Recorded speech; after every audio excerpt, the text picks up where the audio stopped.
As someone who collects a lot of manga, I read a lot of things.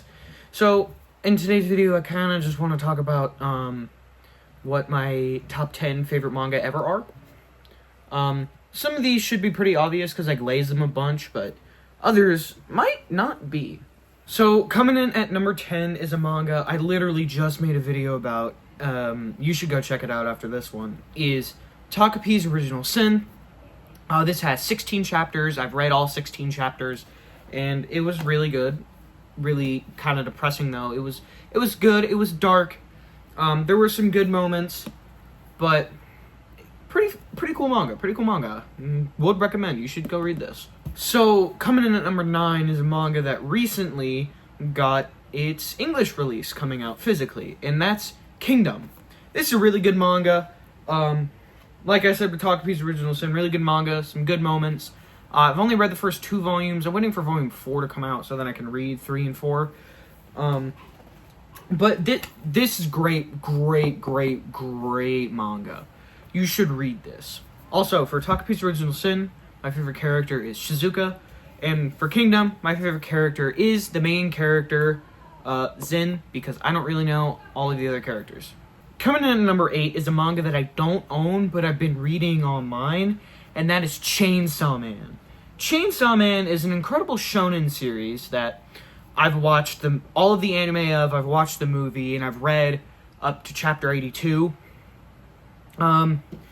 Great manga, great shonen, one of the best shonen, one of the best new shonen, I'd say. If you haven't read Chainsaw Man, I would definitely recommend it because it's still ongoing. So, once you catch up, you'd have to be continuously reading the chapters, but it's a really good manga.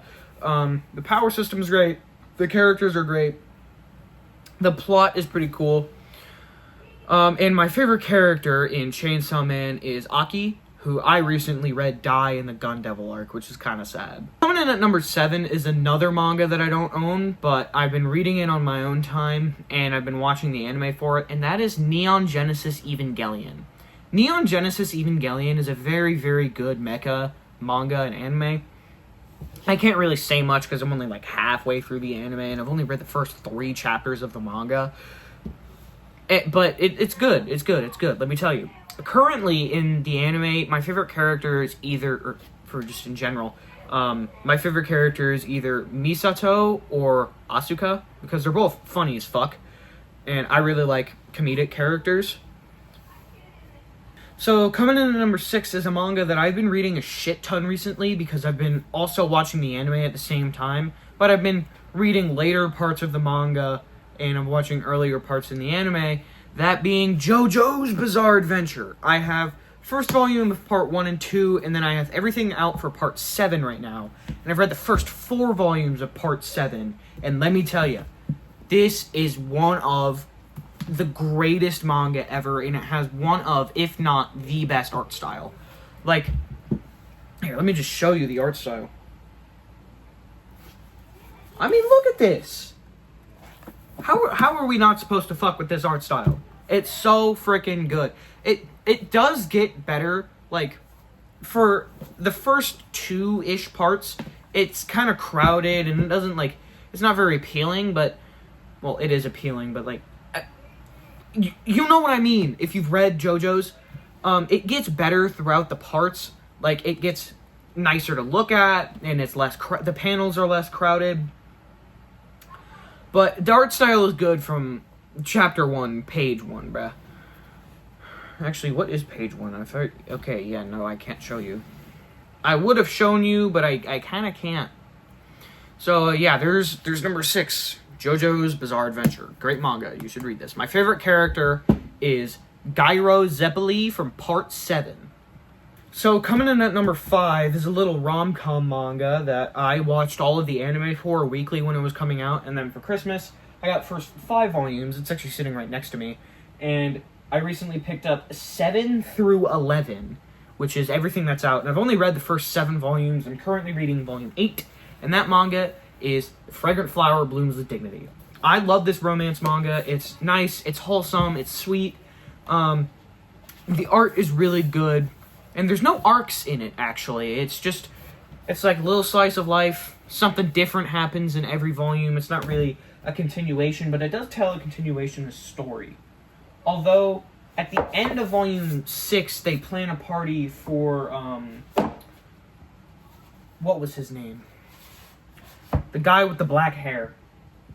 Trust me, I've been reading this. And then in volume 7, they actually go to the party, and then in volume 8, they're talking about the party. So it is connected. Thank God, honestly. If it wasn't, then I'd probably not have it this high. But my favorite character is definitely Rintaro, the main character, or the orange-haired kid, if I can find him on one of these covers. Him. I forgot his name because I'm stupid. But, like I was saying, I do have up to volume 11. So, and I've been reading through it, and I'm really enjoying it. So, coming in at number 4 is a manga that I watched all of the anime in a day because there was only 24 episodes out, and Season 2 is coming out this year, and that is Sakamoto Days. This is the best shonen manga that's out right now. It's about Shin, my favorite character, and an ex-assassin. Well, they're both ex-assassins, actually. Shin and Sakamoto. And they're just trying to, like, not die, basically. I watched all of the anime, like I said. I can't wait for Season 2. I might even make a reaction video to the Season 2 official trailer when it comes out. Because I did watch the teaser. I wasn't patient. But, I mean, this art style is phenomenal. I love Sakamoto Days, and if you haven't read this, you should, because it's a nice little shonen manga to give you a little light-hearted side of things when you're reading darker stuff like my top 3. Coming in at number 3, we're in my top 3 now, is a manga that I recently started reading, and I really enjoyed it, because I picked up the deluxe edition, and the hardcovers just look so good, man. And that is Vagabond. This art style is fucking insane. Well, I mean, it's written by Takehiko Inoue, so, like, no shit. He literally wrote Slam Dunk, one of the greatest sports manga ever, which I have started reading, and it's actually pretty good.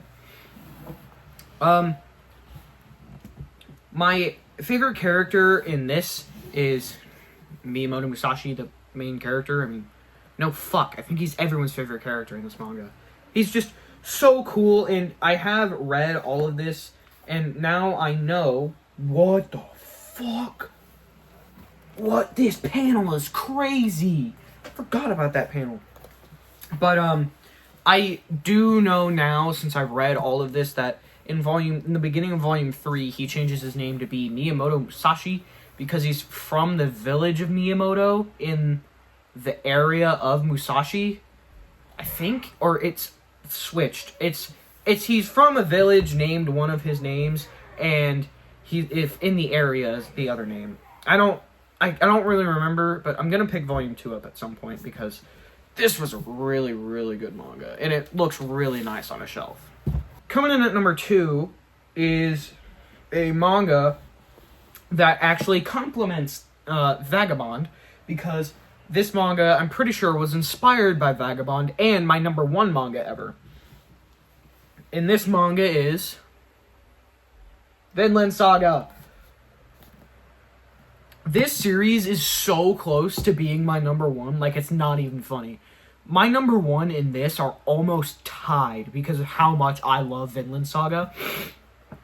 Like, if you don't know by now, I'm a huge fucking geek, and one of my favorite topics, just in general, is the Vikings and the Holocaust. But there's not a manga about the Holocaust from my, from my information. I'm gonna have to do more research to find out if there is. But Vikings. I love Vikings. They're cool. I like the pillaging aspect.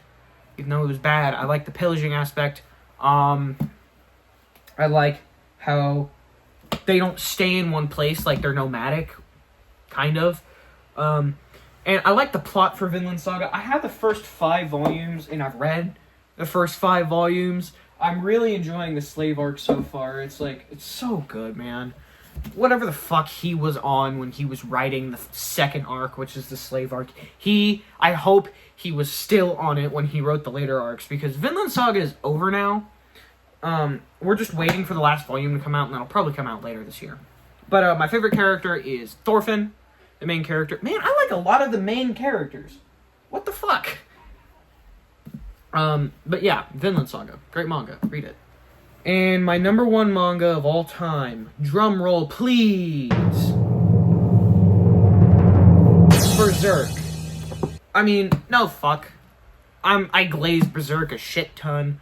My banner in YouTube is Guts. I want to find a panel where Guts has a question mark above him and make that my profile picture. But, yeah, Berserk is a very well-written manga by the late Kentaro Miura. R.I.P. Miura. You're a legend. But this is the greatest written manga ever, and it's really not even an opinion. It's kind of just fact at this point that this is the greatest manga ever. I had the first 9 singles in the 12th deluxe edition. I'm on volume 38. Like, I read it online, and I'm on volume 38. But I think I'm just gonna get the deluxes and pick up from where I left off in the next deluxe edition. Like, I think I'm just gonna buy the next deluxe edition, and I'll just read it from there. Because these look really good. They feel nice in the hands, even though they're heavy as shit. I like to lay down and read. So deluxes aren't like the most comfortable way to be reading while laying down. They're kind of just like a grandpa type read. If you don't know what that is, you just sit down, one of your legs over the other and read. But my favorite character is Guts, because I mean, he's a struggler. And if you can't tell by my top 3 series, I really like dark stories. And speaking of dark stories, I've started reading Dark, which is in my top 15. Dark is really good, but I'm not going to talk about that. That's for another video. Please like, subscribe, and comment, and have a good day. Or don't. I can't really tell you what to do.